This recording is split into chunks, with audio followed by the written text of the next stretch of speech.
Okay, fine. Be that way. Jeez. Tales of Symphonia finally defeated. Uh, Subby Penguin. This is not my first playthrough. I think this is my fifth time beating this game. However, I haven't played this game in probably like 10 years. It's been forever, and so I forgot so much. That, you know, like, there were so many subtle details and just little things and big things actually that I just forgot. That it was just absolutely crazy. Am I doing the sequel as well? Eventually, but not right away. Interestingly enough, actually, when I first started streaming, the Dawn of the New World was one of the first games that I streamed. But I didn't port it over to YouTube, so I do need to play it again so that I could have it on YouTube for my consumption and perhaps other people's consumptions as well. You're in the same boat. You originally had completions on the GameCube. You're doing a playthrough on the PS3 right now. This is the PS3 version as well. I bought this game like 6 or 7 times. I have 2 copies. I have 2 copies of the GameCube right now. I bought 2 copies in the past, and for various reasons don't have them anymore. I have Chronicles, which is the PS3 version. And then I have the PC one as well. And so I like this game a lot. Up until, well, I should say that it's been tied for my favorite game of all time, right there with Legend of Dragoon. And I am gonna say that just right off the bat, it's not tied with my favorite game of all time anymore. I'm actually gonna lower it down a notch. And maybe put it my second favorite. There's a couple games that I want to go back and play before I put a rank, but I think I'll put it number 2 for right now. And primarily that's just because of the combat. But if I go through my list here of how I wanted to go through this,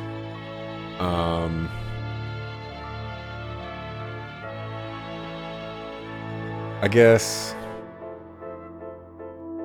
I don't even remember how I got into this game or where I heard about it. I think I just had a GameCube at the time, way long ago, and it was just one of those games. Was like, I have a GameCube, you know, let me try out this game, and it just turned out to be one of the best games that I've ever played at the time. You know, back then the combat was super nice, story was really nice, you know, the characters were really nice. Like there were some really nice stories in here between the characters, and just overall it's wonderful. I do think that the story, I don't want to say it takes like, or it has stumbles per se, but it has this kind of graph, if you want to say it that way, where it has like rising action all the way through, and then you reach a climax, and then it gets rising action again, and that's basically the first section of the game with the journey of regeneration, and you reach climax after climax, and you reach the final climax where you reach the Tower of Salvation, and Kratos betrays you. And that was one of the best moments in gaming for me. And then it actually starts going down a little bit because Tetheala is kind of filled with what I'm going to call mandatory side quests, where you're doing things like finding Perseia's sister's killer. You got to return Perseia to normal. Various things like that. Things that are important, but things that shouldn't be mandatory to do. Like you should be rewarded for going off and doing that particular quest. So I did feel that, and it's a top 5 game for you. It'll probably be a top 5 game for me for a long time. And compared to how many games are now, it is very different. Seems rushed at points. I could definitely agree with both of those points. There's a couple moments where it does feel rushed. And I think all of those moments are in Tetheala. Grandmother, I'm home. Oh, chosen one. No, Grandmother, I'm not a chosen anymore. Oh, yes. Colette, you have made us all proud. Welcome home, Colette. It's good to be home, Father. We're gonna go through everybody? Yep. I see. So, Kratos will travel with Derris Karlon wherever it may go. What are you going to do? Go back to Iselia? No. We're going out to visit new lands. We're going around the world to try and make it easier for half-elves to be accepted. It sounds like you have a difficult journey ahead of you. We can return to Iselia when we're tired. We will always have a home there. Thanks for the follow, Subi Penguin. Appreciate that. Hi, everyone. I'm back. Sheena, I'm so glad you're safe. Congratulations, Sheena. You're banished. Ed, don't congratulate me yet. A whole new world lies before us now. We have to inform everyone about the revival of the Igaguri style. Yes, and for when Kuchinawa returns as well. Yeah! Come on, everyone. Let's work as hard as we can. We're gonna make the village of Mizuho into a ninja clan to be proud of. We'll see about that. See, look what happened. It's all because the Pope opened up his big mouth and tried to banish me and stuff. The whole world got messed up. Well then, Chosen One, what would you have me do? We'll send an emissary of peace to Iselia. Emissary? Who do you plan to send? How about Sheena from Mizuho? She's already involved.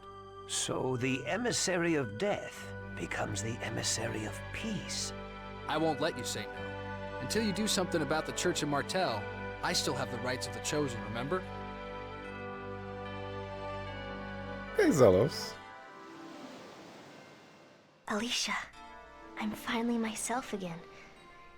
Time is finally starting to flow again from that night 16 years ago. There it is.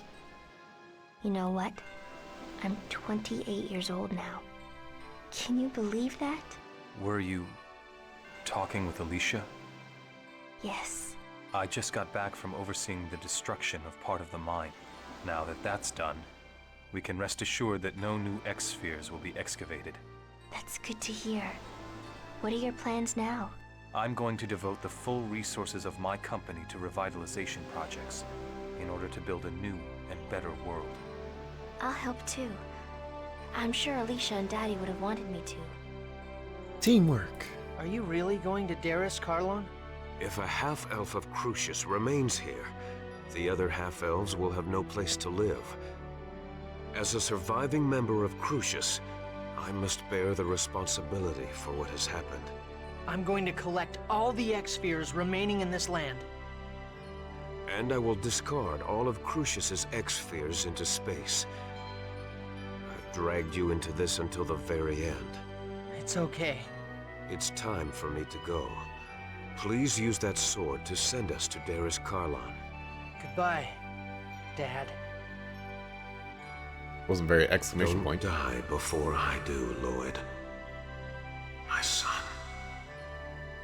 Kratos. Kratos is so cool.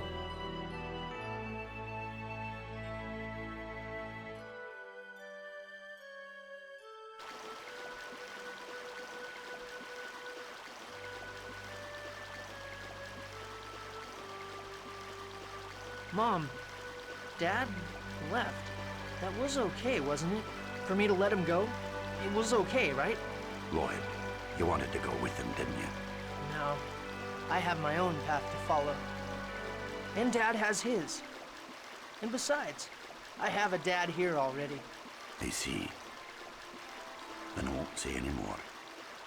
Mom, I'll leave Dad's sword here beside you. Well, I'm off. On the road again. Okay. Oof. Alrighty. That is that. Tales of Symphonia. What else do I got here? So I guess I was talking about the story was it kind of went off track a little bit in Tetheala. But we did get some really nice moments in Tetheala that I'm really grateful for. Oops. I don't want to save over that one. Let's see. Was it satisfying? I think it was satisfying. Overall, it was satisfying. I enjoyed it a lot. And thanks for stopping by, Subby Penguin. I appreciate it. Have a good night. There were things like the mission to regenerate the world turning out to be a ruse. That was super nice. Sound test. Testing? Oh. We can load up clear data. All right, have a good one. Kratos revealing that he was part of Crucius. Oh my gosh, that was amazing. That was probably one of the best kind of plot twists, betrayals that I've played in a video game in quite a long time. And they set it up so well. They set up a lot of things with Kratos really, really well. There's Rodile betraying Crucius in the designs. That was kind of interesting, and they didn't really explain that all too well. And that might have been one of the more rushed parts, actually, because Rodile seemed like he had this big betrayal / importance, but in the grand scheme of things, he just kind of got tossed aside very quickly. Which was kind of unfortunate. It kind of seemed like they were trying to get him to go someplace, but just didn't do it. Lloyd's X-Sphere, they really didn't touch on that very much. They stopped at it was part of the Angelus project, but they never really go into why it's special, other than, it's supposed to be a present for Yggdrasil. So why is it special? Is it a Crucius crystal or something like that? Like what's going on with that? I have a lot of grade, actually. Let's see. And Zelos betraying the group. That was also interesting. I was expecting it, and then the game just said, no, Kuchinawa is the traitor. And then they just toss it back in like, oh yeah, we got you to think twice. It was nice. And then he comes back, of course, but that was nice. Was the game satisfying? Absolutely. Did it feel complete? Yeah. It did feel complete. I do think the Silveron arc was more interesting. Aside from like the big story set pieces, Silverant felt more cohesive. How was the pacing? I kind of went over that a little bit about the mandatory side quests, non-threatening as I put it down. The rising action, climax rising action. The summon spirits slow down the pacing, and I actually agree with that, because why are there so many summon spirits that we need to go through, especially because we're just retreading kind of old dungeons. It does kind of slow the game down quite a bit. And I have padding, quests with obnoxious steps that waste time. This goes back to, I believe it's part 5 of the Let's Play. And if you watch that, it's going to be approximately 57 minutes, 30 seconds, where I start talking about the Palmacosta quest, where we start off in Palmacosta. We have to go to the peak to meet a guy so that we can move past the peak, with a pass or whatever. The guy says, you can either pay me like 100 million gold, or you can go get me the statue from the House of Salvation. So we're like, okay, so we go to the House of Salvation. And they're like, oh, the statue is actually a fake right now. We don't actually have the real one. We're sorry. And so then you have to go back to Palmacosta, and designs are attacking, and you have to go save Chocolat, and it's just a big waste of time to go back and forth, and it bugged the crap out of me. And for the last part in the story section that I have, did I like it? Absolutely. There's nothing more that I need to say about that. Let's see, and then I go into gameplay elements, or gameplay mechanics design. Can I skip this? Once upon a time, there existed a giant tree that was the source of mana. I actually wanted to get into this part too. A war, however, caused this tree to wither away, and a hero's life Kratos is going to was say something here that, in order to take its place, that I want to touch on. Grieving over the loss, the goddess disappeared unto the heavens. The goddess left the angels with this edict. Right here. You must wake me, for if I should sleep, the world shall be destroyed. The angels bore the chosen one, who headed towards the tower. But that part unto the heavens. That part is interesting. And that marked the beginning of the regeneration of the world. Because that's basically what we're doing at the very beginning. And I know the Church of Martel is like being controlled by Crucius, yada yada. Lloyd Irving, wake up. I know that's a thing. So, blah. I just thought that was interesting. Lloyd. What gameplay elements stand out? How do you manage to sleep standing? Is this just gonna cycle by itself? Backup party members getting full experience. There's not enough JRPGs out, or just RPGs in general that don't do that. I really, really need more games to do that. It is mandatory. Just mandatory. The party, like whenever the party splits up to do different things, when they come back, the party configuration is what it originally was. That is also super important. One of the things that I really, really like about games, it's a subtle thing, but it really makes a difference. The combat, this is probably the biggest disappointment for me. because I really like the combat long time ago, but it just doesn't hold up by today's standards, which is kind of tragic.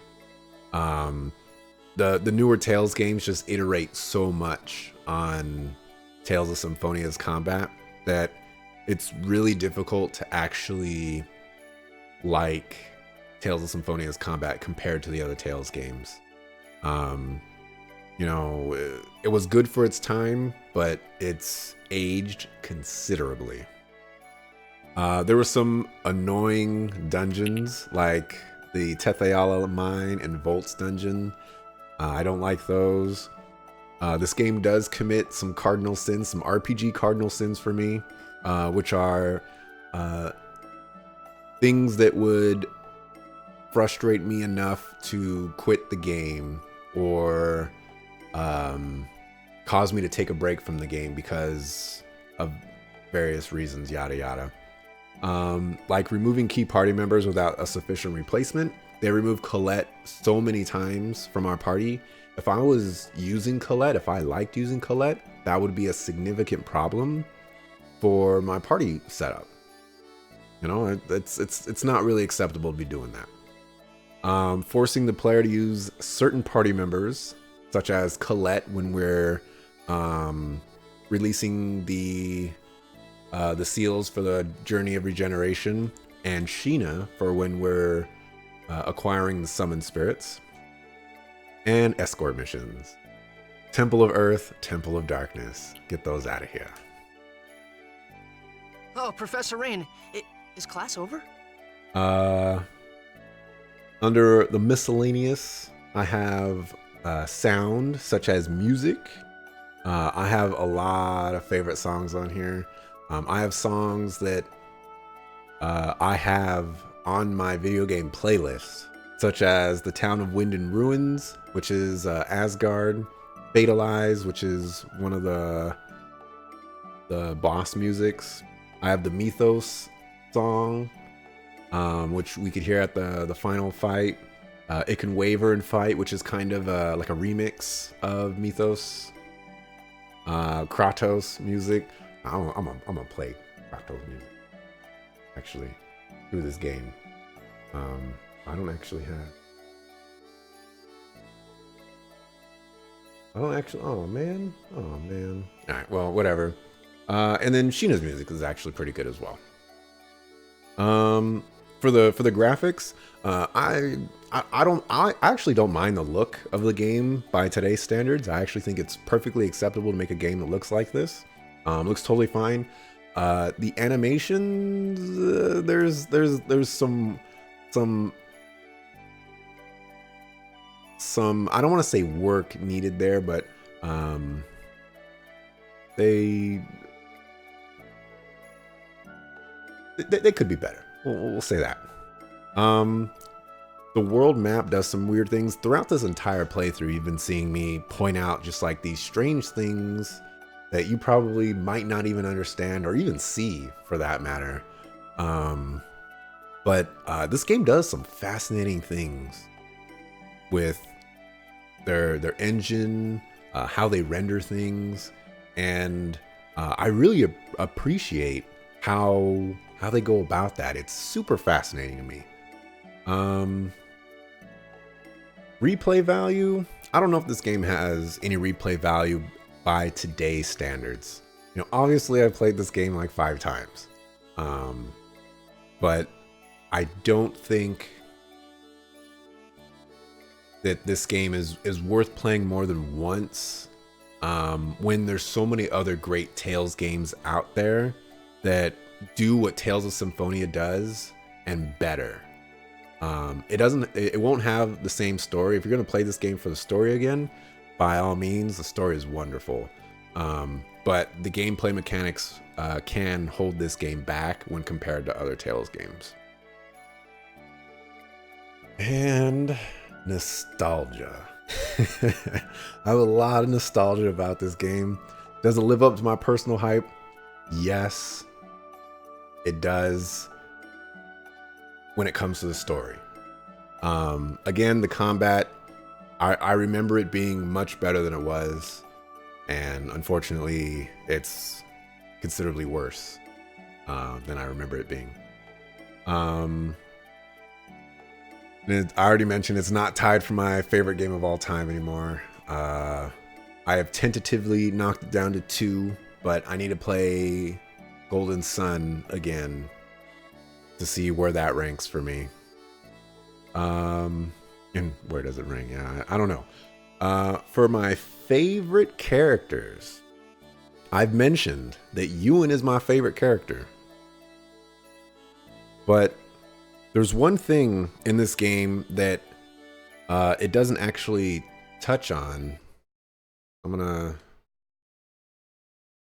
I guess I can't just reset it, but there. If you remember, I mentioned the ring that Ewan had that he dropped when he tried to assassinate what's his face? What's his name? Kratos. And it had Y and M. That stood for Ewan and Martel. And they never really touch on that in this game. They might touch on it in... Well, I'm not gonna say that, but they don't touch on that in this game, and I don't know why they don't do that. I don't know why. So I'm gonna rank Kratos as my favorite character, then Zelos, then Ewan. I still like Ewan. He's really cool, but he's not as important or as interesting as I remember him being. Nope. Don't need my VOD claimed a million times because of that song. What I disliked.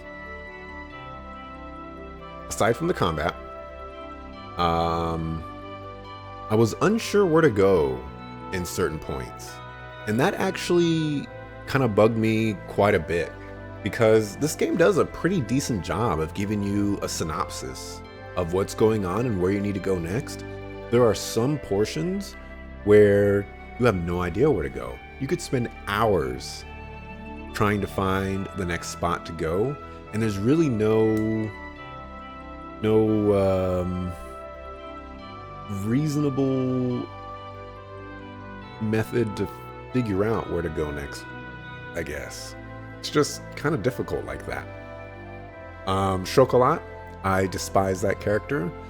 She was made important for no bloody reason, and she didn't do anything. She's just pointless. And just get out of here with that whole Marble nonsense. I mean, I've been saying it throughout the entire playthrough, but Boy didn't kill Marble. Get out of here with that. And then here's something controversial from me. I disliked that everything felt connected. And for me, that actually sounds weird, because I'm one of those people that don't like side... Let me start over. I'm one of those people that doesn't like filler. And this game gets around that by making the filler part of the story. But it runs into this weird situation where you're just doing mundane and silly things. Let's see. I have some examples here about like everything being connected, such as when we save Persea, that leads to Rodile, which in turn leads to the Mana Cannon. You know, like all of those story points link up, and it starts with Persea because she's connected with Rodile, and Rodile is building the Mana Cannon. Then we learn about Regal, who connects with Persea, who also connects with Varley, who is connected with the Pope, who is connected with the Zions. You know, it's like there's no characters on their own doing their own thing. It's all Crucius, Designs, and then it just like, I don't know, roots start growing from there. Keep in theme with this game, I guess. And then the last example I have is to repair the Riards, we need Volt's energy, which also triggers the flow of mana being severed, which leads the group to awaken all the summoned spirits, which will save the world. You know, so we kind of just stumble upon that solution. And again, you know, it's kind of a controversial thing for me to not like or to say that I dislike it, but it kind of just felt weird that everything was connected. There were very few legitimate side quests in this game that I at least touched on in this playthrough. And then the final thing that I disliked, the Renegade base password. That was some bull crap. You know, you just let me cycle through all 32 or 64 or however many options I have, or just put a punishment for getting it wrong, like have me fight an enemy or something like that. Don't make me go get the password from 3 guys when that's just not necessary. That's very archaic design right there. And I'm actually really surprised that this game used that. And my final thing, and I don't know, or this will 100% not happen, but if the developer is watching this game, or watching me play this game for whatever reason, and you watch this whole thing, you get to this point, I just want to say thank you for making this game, because it was the platform that made all the other Tales games that good. I don't think there's a Tales game that comes after Tales of Symphonia that I don't like. If Abyss comes after Tales of Symphonia, then I don't like Abyss. But other than that, oops, this game is just fan-freaking-tastic. You put some annoying sounds in this game. I've mentioned it before that, you know, have that loop maybe once, twice, 3 times. Lower the volume considerably. We don't have to hear that through all the dialogue. It's just irritating. And if you have a situation where you have this bridge and it spans across a big river, if you're going to put multiple sections that we have to go through to get over that bridge, make sure that there's something in several of those sections. Not all, but several. Put a couple NPCs that we can talk to that maybe have some unique dialogue. Put a shop in there or something like that. The Grand Tetheala Bridge, we were just going across several sections that didn't have anything. There was nothing to see. And that's it. That is my review of this game. A fantastic game. Story is extremely nice. It does live up to what I remember it for the most part. It stumbles along the way, but it has some of the greatest betrayals, moments, and characters that are in most of the Tales games. There's a reason why Tales of Symphonia is probably one of the best Tales game, or best widely regarded Tales games out there. And that's because it just set the stage for everything to come after it. The combat doesn't live up, but it's not terrible. It's just basic. It's not. It's kind of like a fake customization to it. But yeah, that'll be it for me. I appreciate you watching. I'll figure out what I'm going to be playing next. As in regards to next week, because Ni no Kuni 2 comes out Friday. This is Friday the 16th, by the way. And I will be playing that day 1. But Monday through Thursday, I have no idea what I'll be playing. I might do Assassin's Creed 1.